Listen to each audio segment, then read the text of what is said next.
Yeah, so I want to start actually with a joke. Yeah, there's a saying that if you have 2 Jews, you need 3 synagogues.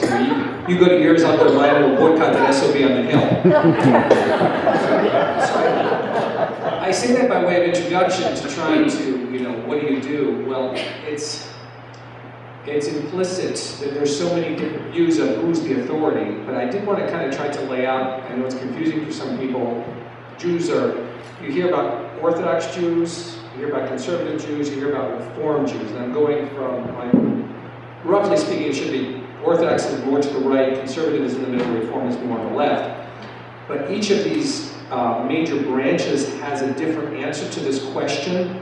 For the Orthodox Jew, the Bible is the direct word of God, and the Bible is the authority. For the conservative Jew, the Bible is divinely inspired, but it is not necessarily the literal word of God, and the community is the interpreter of this divinely inspired document, so the community norms are what you follow. For the Reformed Jew, God is found in the individual conscience. So you really need to tune into yourself and the divine spark within you for direction. And there's manifestations of each of these 3, there's struggles and benefits with each of the 3 approaches, but it's a little bit, like Asim was saying, it's easy to think, well, Reform don't do as much as Orthodox. And on the surface, it kind of looks that way, but philosophically, it's really more about a different philosophical system that manifests in these different ways. Now, to try to answer the question for myself, as I'm kind of in the middle as a conservative Jew, which means I'm very confused. I feel constantly, I'm very drawn to Orthodox, because there's something very pure in it that, when followed, I think there's an integrity and a holiness that I don't achieve in my own practice. But at the same time, it's just not who I am, and I can't do it. So if you take something like the Sabbath observance, which I do observe the Sabbath, I don't do any manner of work, I don't shop, I don't telephone, don't computer, but the Orthodox Jew will not drive a car even to get to synagogue, because the interpretation of the biblical prohibition against all manners of work includes the car. I won't go into all the reasons, but at any rate, conservative Judaism recognizes that in suburbia in the United States, where some people live 10, 15 miles, so what's better for you to drive to get to synagogue, or for not to get to synagogue in order to maintain the purity? So there's all kinds of compromises, and I guess I'm just going to point at the struggle and really not answer the question.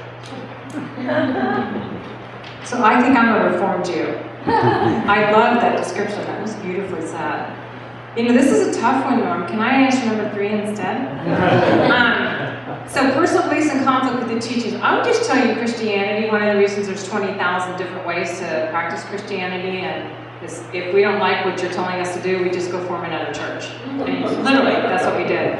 We didn't like what the Roman Catholic Church was telling us, so we gave them this whole list of things they should be doing differently, and they didn't want to do that, so we protested and became Protestants and have gone from there. One of my favorite stories is I grew up Southern Baptist, which is a very fundamental practice in Texas, which is even more fundamentalist.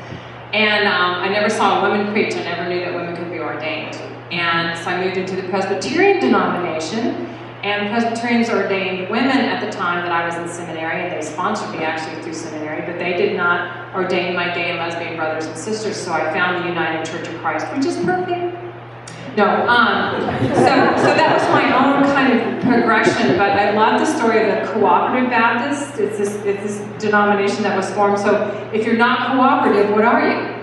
I know, I love that. I just think everyone should, I'm the cooperative one. I don't know, I thought that was brilliant. So, but the basic premise for me when I'm in conflict is what Martin Luther had to say, which is sola scriptura. Only in the text. It's all in here. we translate and interpret differently, but it's in here. So when I'm personally in conflict, when I'm in grief or depression or anger or really hurting, it's in here. It's in this beautiful book. And this is my guide, always.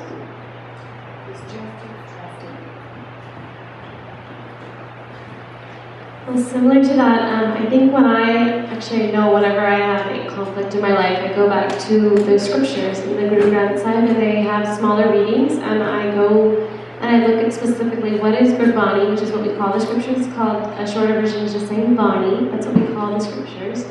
What does Bani say about this? And similar to Hazim said, I think more conflicts come, my personal beliefs, when it comes to the many cultural issues that we're having to balance. So in Sikhism, there is an equality between men and women, and it's given to us in so many different ways. We're allowed to be the head of the church, we're allowed to read hukums, we're allowed to hand to the Guru Granth Sahib. We don't just have to stay in the kitchen and cook, which is what most culturally the women are supposed to be doing.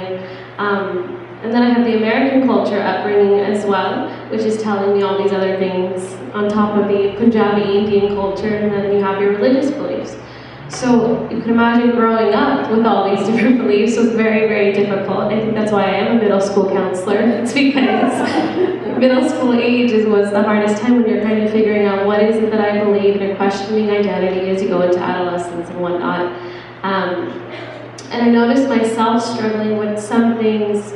Even today, I have friends who are gay. I have friends who are unfortunately in unhealthy relationships that are both Indian and non-Indian, and they come to me for advice because I'm a counselor, and supposedly I know, and I don't have the answers to any of this. And whenever they come to me, I say, well, what does Bani say about this? Let's go back. What would Guruji, what would the Guru say about this? And I usually sit down with them, and I go back and forth with them myself, and it is that kind of dialogue that I have with them that helps me find my own answers to these questions that I may not know.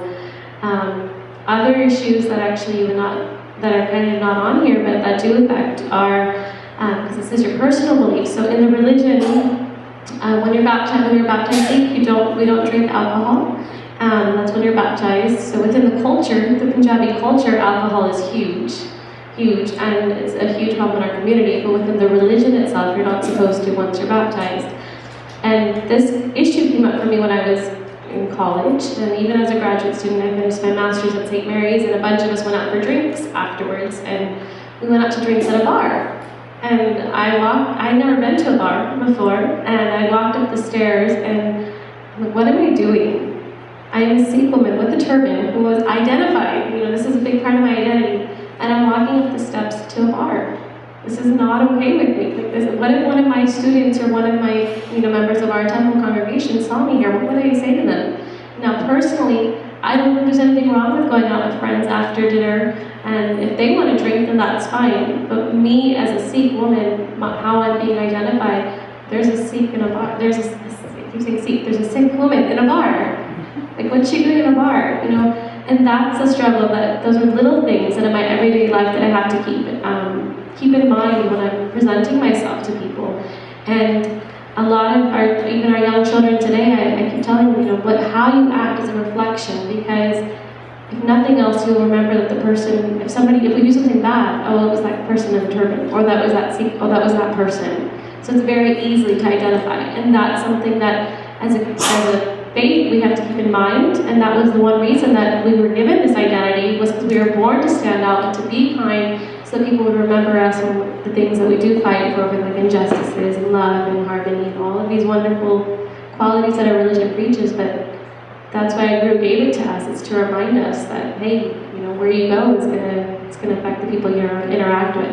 And the same thing is actually the symbolism behind the bracelet is the same thing. Like when we're about to do something we really shouldn't do, you're kind of putting it, most of us do with our right hand, and those of us who are left-handed usually have their Sikh bracelet on the left hand. But it's to remind us, like, oh wait, and that's what literally the purpose of it is. So it is those things, the little things that do have the issues. And then as far as the gender, I just wanted to say one other thing. I think it's important, even me as a woman being on this panel tonight is a huge thing, because I was having some difficulty about whether or not I wanted to say yes, and I did say yes to Norm right away. However, I consulted other people. I said, do you feel that I'm the right person for this, and is it okay? And I even myself was doubting myself, but I was, where are those doubts coming from? They're coming from within my own cultural beliefs that you're a woman. Oh, you should let a man go do it. You should let some guy go do it. Oh, you don't need to. You're married now. You're fine. You know, you're married now. You have others. Well, let you have some. So those kind of things that do come up, and you just have to be like, wait, what is my religion? So what are my personal beliefs? And how do I feel about this? And know that not everyone's going to be happy with you. That's the secret to happiness.